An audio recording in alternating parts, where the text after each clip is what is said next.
So welcome to Julian's studio in Europe. So you've just won a number of awards, including the best film at the Monaco Film Festival. You're a co-producer of this film called Whale Dreamers. Why did you get involved with the film? The whole project came about due to several things that occurred over the past 20 years.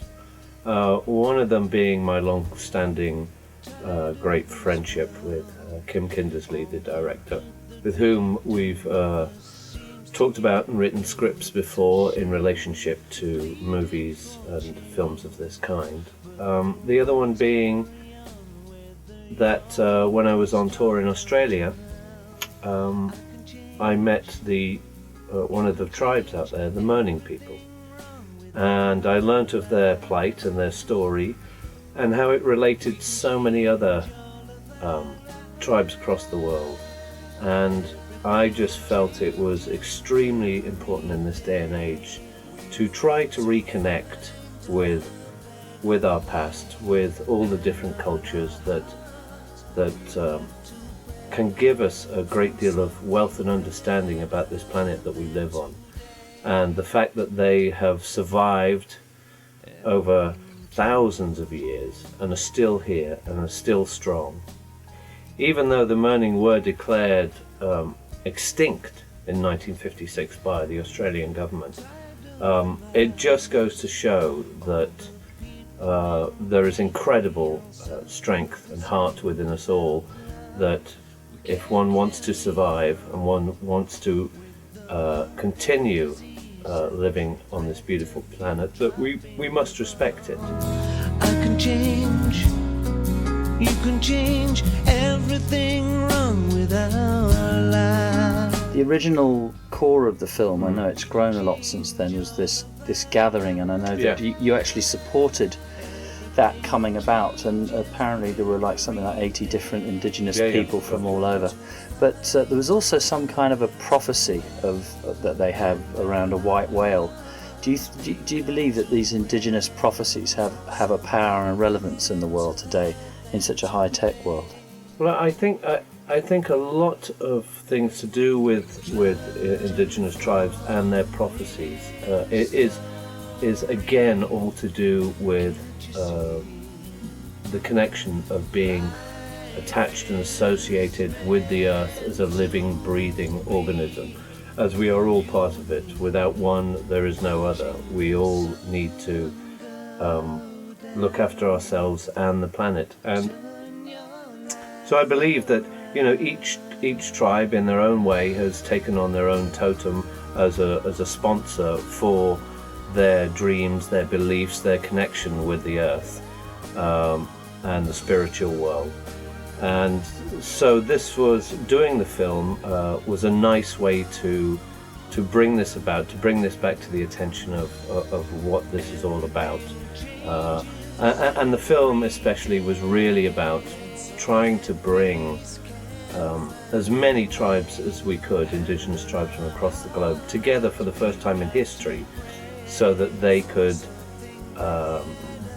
swap stories, basically, and tell each other of their cultures, their beliefs, their dreams, their hopes, and their aspirations for not only themselves, but for the rest of the planet too. Everything changes.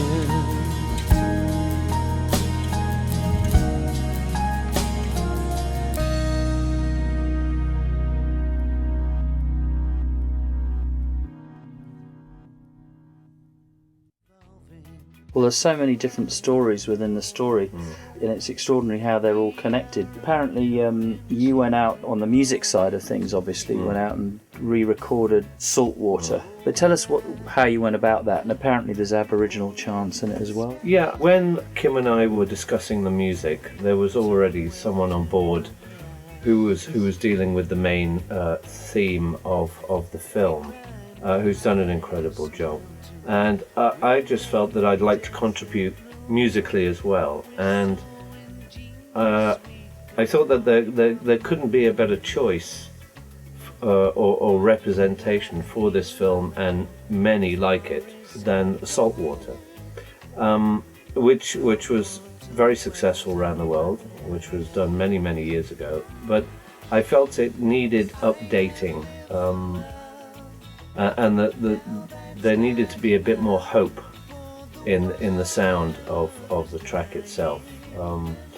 And the idea was to bring in some of the original chants from the Mirning tribe into the song, to also hold that connection with them, and also some beautiful whale song as well, which was included in the track. So I went about re-recording it with a dear friend, Grant Ransom, who co-produced it with me, and we all feel that it's done the job in bringing a new hope to that song and to the story in general. Saltwater wells in my eyes. Comrade, we are one.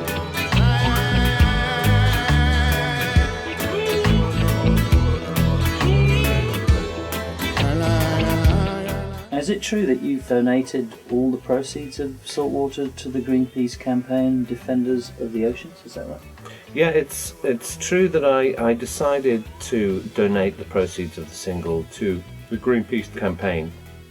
I just thought it was necessary, although a lot of money was going in to make this film and produce it anyway. I just felt that a lot more needed to be given back to all involved that had been trying so hard to protect this planet, to protect this world, to look after the whales and any number of other creatures that are in a very fragile situation right now with the world the way it is, with the pollution, with global warming, etc., etc. Enough for the world I love is dying, and now I'm crying. The oceans, in a way, get a bit overlooked because we've got such huge problems, but it's something we all need to think about for the future, I suppose. Well, I definitely feel that the oceans are, one could say, almost the heartbeat of the planet, and one can gauge a great deal of how healthy the planet is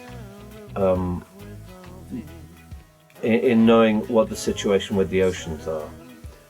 And at present it very much seems that we're all in a bit of trouble, to say the least, and overfishing and pollution and rubbish dumping, etc., all go towards destroying this place that we love so much. So I think it's the least that we can do is to try and turn things around, open people's eyes.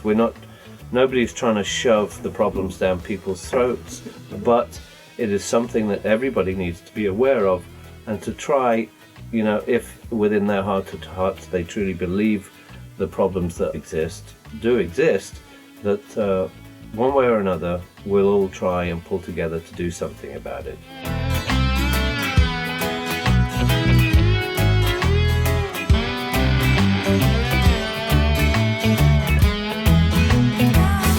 There are many organisations, charitable organisations also, the likes of Greenpeace, the likes of Save the Whales, etc., and I think every single one of these groups are extremely important, because without them I think a lot of people would just forget about the issues and the problems that we face. And I think when it comes down to it, hopefully our generation will be strong enough to see what the right thing to do is. And in my mind, it's got to be for the longevity of the planet, and for the health of the planet, and for the future of our children. And I honestly believe that if you believe in being able to help and want to help, then please do try to get together with an organisation that you feel strongly about and heartfelt about. And once again, it's for the kids. Wells in my eyes. Saltwater wells in my eyes. Necessity to the children. Saltwater wells in my eyes. salt water wells in my eyes.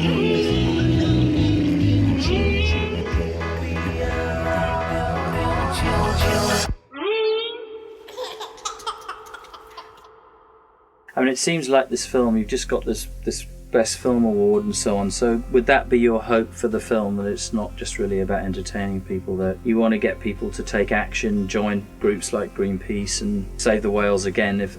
Would that be your best hope for the film and the single? What do you want to see happen? I would hope that the film and the single would be a reawakening of sorts to people.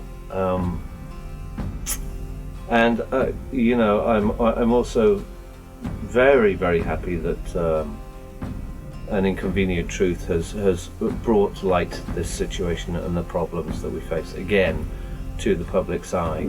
And I'm an avid documentary fan watcher, and every time I watch documentaries that have a message and a meaning,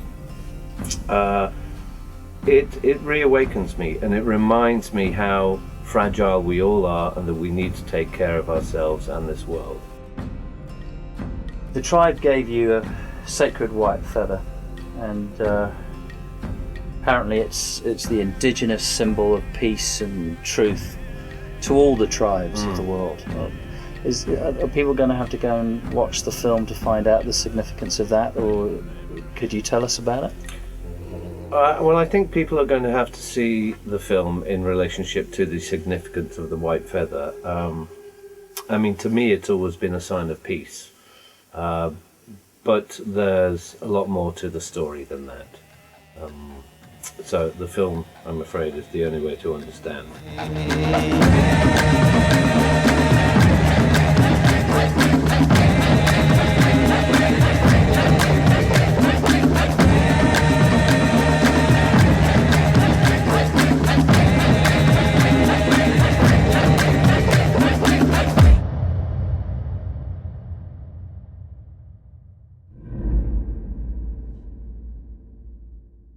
Anything else in the pipeline?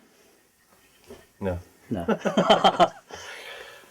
Yeah, well, as you can see, I'm in the studio here, so working on the next album project and many other projects, and hope to see you somewhere in the not too distant future, either in cinemas or on stage. So generally speaking, optimistic? Generally speaking, very optimistic. It's